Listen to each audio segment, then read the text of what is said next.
Hello friends, welcome back to my YouTube channel my success now. और आज हम शुरू करने जा रहे हैं पार्ट 5 अनीता की मधुमक्खियाँ।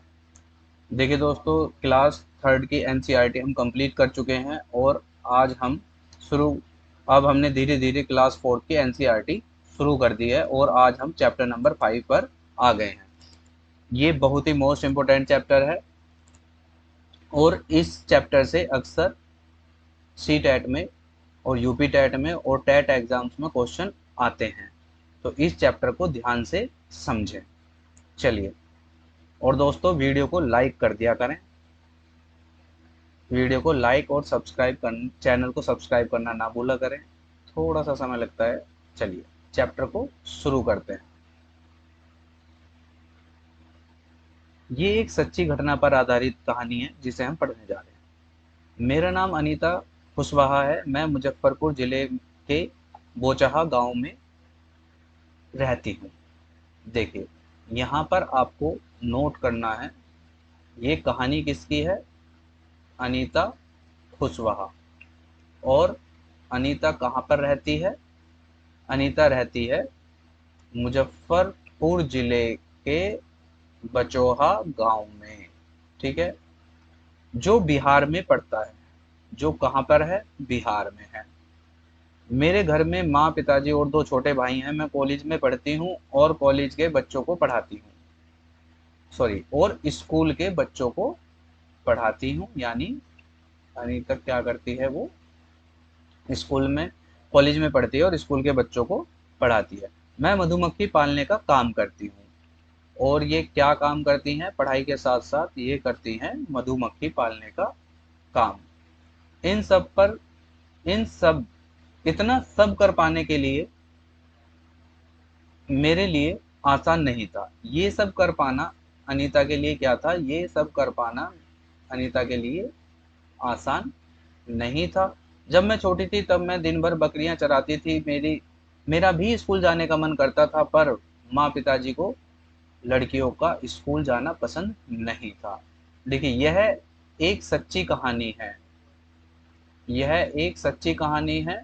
अनीता कुशवाहा एक चमकता सितारा, गर्ल स्टार है। इस बात को नोट करके चलना कि ये किसकी कहानी है? एक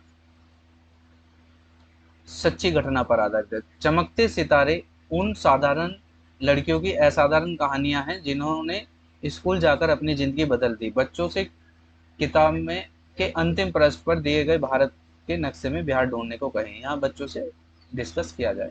देखिए, अनीता की मधुमक्खियां। स्कूल जाना एक सपना। एक दिन मैंने स्कूल के अंदर झांक कर देख ही लिया। बच्चों को देखकर मैं अपने आप को रोक नहीं पाई और बच्चों की कतार में पीछे जाकर चुपचाप बैठ गई। मुझे बहुत अच्छा लगा। घर जाते ही मैंने हिम्मत करके माँ पिताजी को स्कूल के बारे में बताया।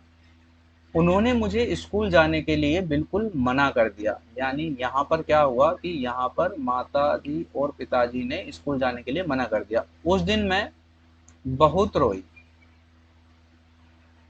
मेरे गांव की एक टीचर ने माँ पिताजी को समझाया कि पढ़ाई करना कितना जरूरी है। उन्होंने बताया कि 8वीं कक्षा तक की पढ़ाई पर कोई खर्च नहीं होता। यहाँ ये बात आ गई है कि 8वीं कक्षा तक की पढ़ाई पर कोई खर्च नहीं होता। पढ़ना तो सब बच्चों का अधिकार है। और पढ़ाई क्या है? पढ़ाई सब बच्चों का अधिकार है। मुझे पता नहीं कैसे, पर माँ पिताजी मान गए। मैंने स्कूल जाना शुरू कर दिया। स्कूल में मैं बहुत ज़्यादा नंबर तो नहीं लाती थी, पर टीचर से सवाल बहुत पूछती थी। हिसाब लगाओ कि स्कूल की सभी चीज़ों पर एक साल में तुम्हारा कितना खर्चा होता है। इस बारे में आप अपने पापा से या मम्मी से इन सब चीज़ों पे होने वाले खर्च के बारे में बात कर सकते हैं। ठीक है, चलिए आगे बढ़ते हैं। तुमने इस साल कितने रुपए की स्कूल की कॉपियां खरीदी? ये आप घर में चर्चा करें और टीचर बच्चों को इसके लिए प्रेरित करें। स्कूल में देखते ही देखते 5 साल बीत गए। मैंने 5वीं कक्षा पार कर ली। मुझे पता चला कि छठी कक्षा से खर्चा बढ़ जाएगा। अब देखिए यहाँ पर क्या हुआ। यहाँ पर पता चला कि खर्चा बढ़ने वाला है छठी कक्षा से। माँ पिताजी ने कहा कि स्कूल छोड़ दो, पर मैं आगे पढ़ना चाहती थी। मैंने हल ढूंढ ही लिया। मैं अपने से छोटे बच्चों को पढ़ाने लगी। उससे मुझे जो पैसे मिलते थे, उनसे मैं अपने आगे की पढ़ाई कर पाई। ठीक है दोस्तों, देखिए यहाँ एक बात आपको सीखनी चाहिए कि सफलता के रास्ते में सभी के में अड़चने आती हैं, लेकिन अगर आपके पास में firm determination है, and if you want to get a success in your life, then you have to struggle in your life regularly. So सभी को कंडीशन फेस करनी पड़ती हैं, तो उसका परेशानियों का हमें हल निकाल लेना चाहिए। ठीक है, लेट्स स्टार्ट। एक याद मुझे याद है कि गांव में कुछ बड़े लड़के भी बच्चों को पढ़ाते थे। उन्हें मेरा बच्चों को पढ़ाना पसंद नहीं आया। उन्हें, क्योंकि यहाँ पे दो चीजें दिखती हैं, यहाँ पे रूढ़िवादिता भी दिखाई दे सकती है, क्योंकि यहाँ मतलब एक लड़के और लड़की की भावना भी हो सकती है कि भाई ये लड़की है, ये बच्चों को पढ़ाती है, ये कमाएगी पैसे, ये वो, और यहाँ इस तरीके की बातें होती होंगी शायद। और आजकल मतलब आज भी ऐसी चीजें लोगों के माइंड में चलती रहती हैं। उन्होंने मेरे पास आने वाले बच्चों को डराना धमकाना शुरू कर दिया। दो बच्चों को छोड़कर सबने आना बंद कर दिया। यानी अब देखिए, अब यहाँ पर इनके लिए ये भी कंडीशन लग गई कि जो कमाई का साधन था वो भी क्या हुआ, वो धीरे धीरे समाप्ति की तरफ बढ़ा। कुछ दिनों बाद बाकी बच्चे भी लौट आए, क्योंकि मैं उन्हें प्यार से पढ़ाती थी। यानी देखिए, बच्चों को किस प्रकार पढ़ाना चाहिए, प्यार से। और यहाँ ये क्वेश्चन बनता है कि बच्चों को हमेशा प्यार से पढ़ाना चाहिए, ना कि डांट कर। ठीक है, क्या तुम कुछ ऐसे लोगों को जानते हो जो पढ़ना चाहते थे लेकिन अपनी पढ़ाई पूरी नहीं कर पाए? उनके बारे में कक्षा में बताओ। यहाँ बच्चों से आप टीचर कक्षा में बात करें। अध्यापक के लिए बच्चों को वाद विवाद का मतलब समझाएं। वाद विवाद से बच्चों को किसी बात के भिन्न विभिन्न पहलुओं के बारे में सोचने और समझने का मौका दें। ये बात देखिए, हर चैप्टर में क्या है, यहाँ हर चैप्टर में ये बात बार बार रिपीट हो रही है और ये क्वेश्चन बार बार आता है। बच्चों को मौका दें, बच्चों को अवसर दें, बच्चों से यानी उनके विचारों को व्यक्त करने की उन्हें आजादी दें। कक्षा में बच्चों को अपनी राय रखने के लिए प्रोत्साहित करें। यहाँ दूसरा क्वेश्चन आ गया। बच्चों को हमें क्या करना है, बच्चों को हमें मोटिवेट करना है, बच्चों को हमें प्रोत्साहित करना है। ठीक है, और प्रोत्साहित जहाँ पर आता है बच्चों को करने के लिए, वहां पे भी क्या होता है, वो आंसर सही होता है। इन सब बातों को नोट करते चलें। बार CTET, UP TET, any other TET के सभी के ये फेवरेट क्वेश्चन होते हैं। चलिए आगे देखिए। हर बच्चे का हक है कि वह 8वीं कक्षा तक की पढ़ाई मुफ्त कर सके। गवर्नमेंट के माध्यम से क्या होता है, 8वीं तक के बच्चों की पढ़ाई की मुफ्त सुविधा होती है। क्या सभी बच्चों को यह अधिकार मिलता है? चर्चा करो। क्या आरटीई अधिनियम 2000 क्या है? आरटीई अधिनियम 2009 देखिए, यह 6 से 14 साल के सभी बच्चों को मुफ्त एवं अनिवार्य शिक्षा का अधिकार देता है। आरटीई अधिनियम 2009 क्या है? ये 6 से 14 साल के सभी बच्चों को मुफ्त और अनिवार्य शिक्षा का अधिकार देता है। चलिए नेक्स्ट। धीरे धीरे मैंने गांव वालों को समझना शुरू किया कि सभी लड़कियों को स्कूल भेजे। सॉरी, मैंने धीरे धीरे गांव वालों को समझाना शुरू किया कि सभी लड़कियों को स्कूल भेजे। घर में माँ पिताजी ने भी मेरी मदद करनी शुरू कर दी। घर का सारा काम मेरी माँ कर लेती थी। मुझे पढ़ने के लिए काफी समय मिल जाता था। एक राज की बात मैंने किसी को नहीं बताया। मैंने बिना मतलब उसने किसी को नहीं बताया कि उन्होंने मोटरसाइकिल भी चलानी क्या सीख ली थी। ठीक है, मैंने किसी को बताए बिना मोटर बाइक चलाना भी सीखा। बहुत बार चोट लगी, पर मजा आया। ठीक है, कुछ नया पाना है तो सीधी सी बात है, कुछ ना कुछ तो उसके साइड इफेक्ट भी होंगे। स्कूल से मधुमक्खी पालन तक। हमारे इलाके में बहुत सारे लीची के पेड़ हैं। मुजफ्फरपुर की बात हो रही है, क्या है, लीची के पेड़ हैं। लीची के फूल मधुमक्खियों को लुभाते हैं। बहुत इंपॉर्टेंट क्वेश्चन, दो क्वेश्चन आपको मिल चुके हैं कि लीची के फूल मधुमक्खियों को लुभाते हैं। ठीक है, इसलिए यहाँ लोग मधुमक्खियों को पालकर शहद बनाने का काम करते हैं। यानी मधुमक्खियों को पालकर क्या किया जाता है, यहाँ पर शहद बनाया जाता है। किस लिए? क्योंकि यहाँ पर लीची के पेड़ बहुत ज़्यादा है।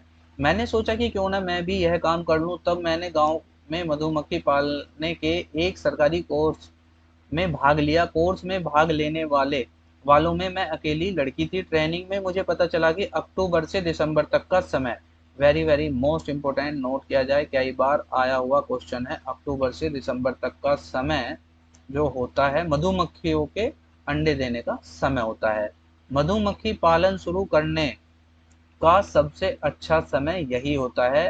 रिपीटेड क्वेश्चन है बार बार कि मधुमक्खी पालन के लिए सबसे अच्छा जो समय है वो क्या है? अक्टूबर से दिसंबर। और इस समय क्या होता है? मधुमक्खियां अंडे देती है। ठीक है, क्या तुमने कीड़ों को फूलों पर आते देखा है? उनके नाम पता करो और लिखो। यहाँ पर बच्चों से डिस्कस किया जाए। बेटियों की शिक्षा के लिए उपलब्ध विभिन्न योजनाओं का पता करें, साथ ही कौशल विकास के अवसरों को पहचानने में बच्चों की सहायता करें। यहाँ पर अध्यापक बच्चों को इस बारे में बताएं।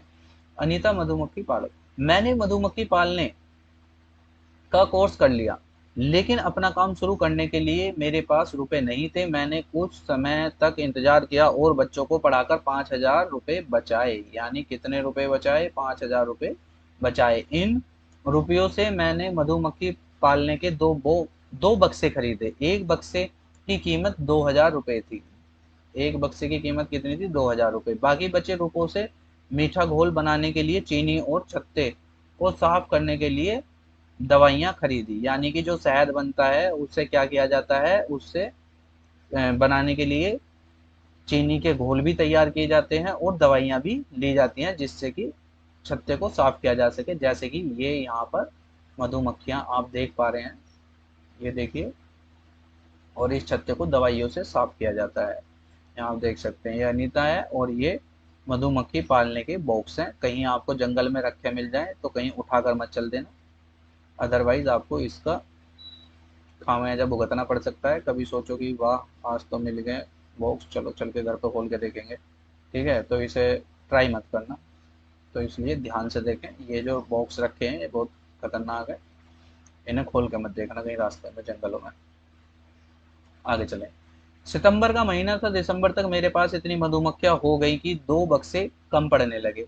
यानी कि सितंबर का महीना था और दिसंबर तक मेरे पास इतनी मधुमक्खियां हो गई, क्योंकि उस समय क्या था? मधुमक्खियों ने अंडे देने शुरू कर दिए थे कि मेरे पास बक्से कम पड़ने लगे। मैंने 2 बक्से और खरीदे। मुझे मधुमक्खियों के बारे में ज्यादा अनुभव नहीं था। कई बार मधुमक्खियों ने मुझे काटा भी। सीधी सी बात है भाई, मधुमक्खियों के साथ खेलेंगे तो काटेगी। इससे मेरा चेहरा और हाथ सूज जाते थे, दर्द भी बहुत होता था, पर कहती किससे? यह काम तो मैंने अपनी ही इच्छा से शुरू किया था। तुम्हारे आसपास के इलाके में मधुमक्खी के काटने पर क्या लगाते हैं? पता करो अपने अपने आसपास और इसे लिखो। लीची के फूल फरवरी में खिलते हैं। Very very very most important question. दोस्तों नोट करते चलें, जितने भी लोग टेट एग्जाम वाले इन्हें देख रहे हैं। लीची के फूल फरवरी में खिलते हैं। मैंने अपने चारों बक्सों को लीची के बगीचे में रखा। ये देखिए, अब लीची के फूल कब खिलेंगे? फरवरी में खिलते हैं। और इसे बक्सों को कहाँ पे रखा? लीची के बगीचे में। मुझे हर बक्से से 12 किलो शहद मिला। यानी एक बक्से में कम से कम कितना शहद होगा? 12 किलो, जो मैंने बाजार में बेचा। मुझे अपनी पहली कमाई मिली। अब मेरे पास 20 बक्से हैं।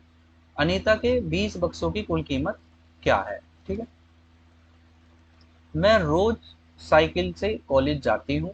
कॉलेज गांव से 5 किलोमीटर दूर है, दूर शहर में है। जब मैं कॉलेज जाती हूँ तो माँ मधुमक्खियों के लिए चीनी का घोल तैयार करती है, पिताजी मधुमक्खियों की देखभाल करते हैं और बक्से से शहद निकालते हैं। अब तक तो तुम भी अनीता को अच्छी तरह जान गए होंगे। आसपास के सभी गांवों के लोग उसे पहचानते हैं।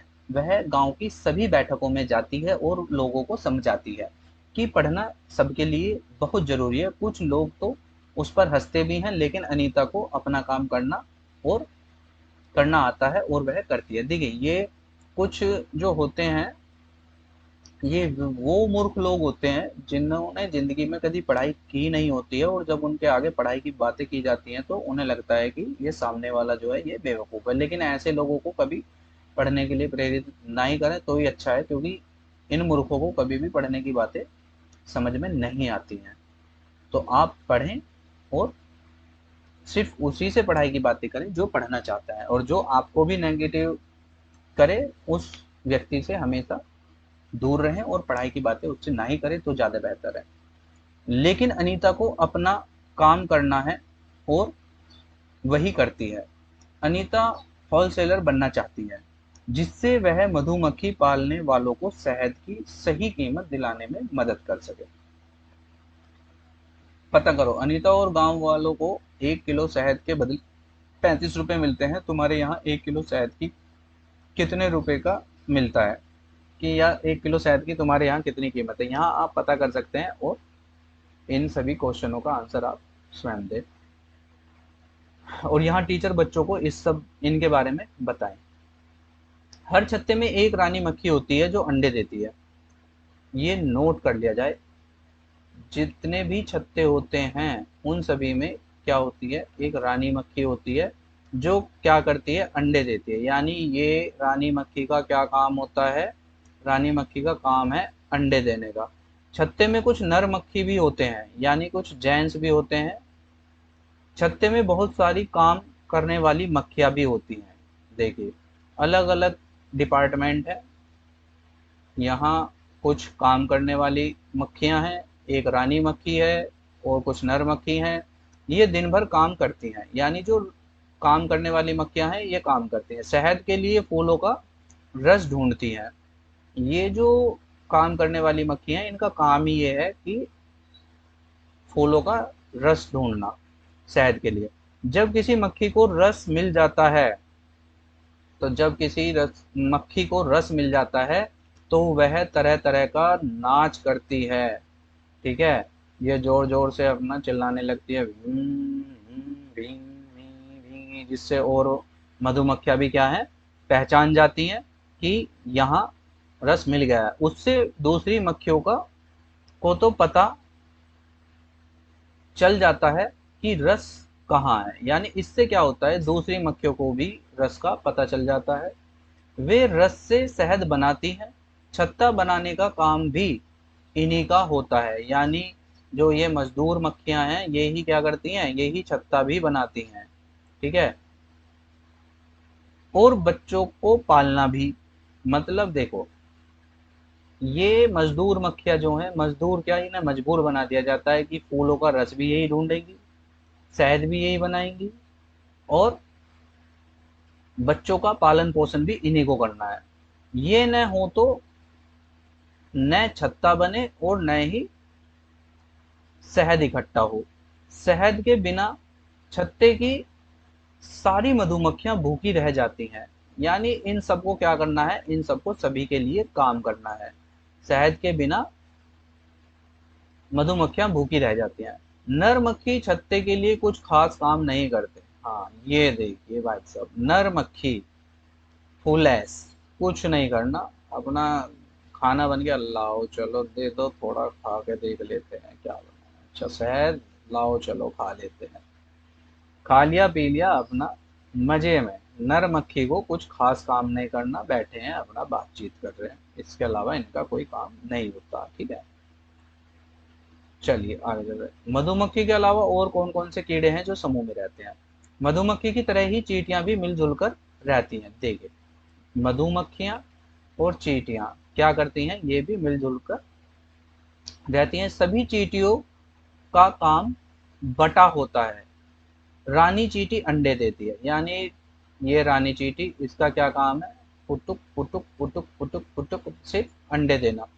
सिपाही चींटी बिल का ध्यान रखती है। सिपाही चींटी भी होती है, ये बहुत खतरनाक होती है भाई साहब, इनसे बच के रहना। अगर इनके बिल के पास गए तो ये तुरंत अरेस्ट कर लेंगे आपको। तो सिपाही चींटी बिल का ध्यान रखती है, इन्हें ध्यान रखा जाए। यहाँ से क्वेश्चन आते हैं, कोई भी इन्हें हल्के में ना ले। रानी चींटी अंडे देती है, मधुमक्खी जो रानी मधुमक्खी होती है वो भी अंडे देती है। सिपाही चींटी बिल का ध्यान रखती है, और काम करने वाली चींटियां भोजन ढूंढकर बिल तक लाती हैं। यानी जो काम करने वाली चींटियां होती हैं उनका भी क्या काम होता है, बिल तक भोजन ढूंढ कर लाना। दीमक और ततैयें भी इसी तरह समूह में रहते हैं। तुमने चींटियों का बिल कहाँ कहाँ देखा है, ये सब आप डिस्कस करें क्लास में बच्चों के साथ में। कुछ छोटी और बड़ी चींटियों को ध्यान से देखो, चींटियों के कितने पैर होते हैं। बड़ी चींटी के पैर, बड़ी चींटी के कितने पैर हैं, यहाँ देख सकते हैं हम, 1 2 3 4, और 4 2 जा 8। या बड़ी चींटी के कितने पैर होते हैं, बड़ी चींटी के हैं 8 पैर। ठीक है, कितने हैं, 8। ठीक है, और फिर उसके बाद 8 पैर हो गए बड़ी चींटी के। छोटी चींटी के देखिए, यहाँ पे छोटी चींटियां भी हैं, आप देख सकते हैं, ये छोटी चींटियां भी हैं। भाई बड़ी के पैर 8 हैं तो छोटी के भी क्या हैं, छोटी के भी 8 ही हैं। ठीक है, तो दोनों चींटियों के पैर कितने हैं, 8 हैं। चलिए, एक चींटी का चित्र कॉपी में बनाओ और रंग भरो। यहाँ पे बच्चों से मतलब ये एक्टिविटी टीचर अवश्य करा कर देखें। तुम अक्सर मूंगफली खाकर उसके छिलके फेंक देते होगे, चलो उन्हीं छिलकों से रंग बिरंगे कीड़े मकोड़े बनाओ और बनाने की कोशिश करो, उन पर रंग भरना न भूलें। तो दोस्तों ये था हमारा चैप्टर अनीता की मधुमक्खियां, चैप्टर नंबर 5। ठीक है, तो इसी के साथ ये चैप्टर समाप्त हुआ, और उम्मीद करता हूं कि आप सभी को चैप्टर समझ आया होगा और आपको यहाँ से बहुत कुछ सीखने के लिए मिला होगा। तो दोस्तों अब वीडियो को लाइक कर दें, शेयर कर दें और चैनल को सब्सक्राइब कर लें। और ये आपको मैं वादा करता हूं कि यहाँ से बाहर टेट एग्जाम में आपको क्वेश्चन देखने के लिए नहीं मिलेंगे। जो एनसीईआरटी सीरीज मैं आप लोगों के लिए लेकर आया हूं और जो सीरीज मैं लेकर चल रहा हूं, इस सीरीज को आप फॉलो करते रहें। आपको इससे बाहर ईवीएस में क्वेश्चन नहीं मिलेंगे। एनसीईआरटी यहीं से ही क्वेश्चन टेट एग्जाम में देता है। तो वीडियो आपको अच्छी लगे तो लाइक शेयर एंड सब्सक्राइब जरूर करें, और वीडियो के साथ बने रहें। वीडियो को पूरा देखा करें, बीच में से स्किप ना करें, क्योंकि अगर आप बीच में से स्किप कर देंगे तो आपको वीडियो में क्या कंटेंट है क्या है वो समझ में नहीं आएगा। तो वीडियो को देखने के लिए धन्यवाद। मिलते हैं अगली नेक्स्ट वीडियो में। Thank you so much.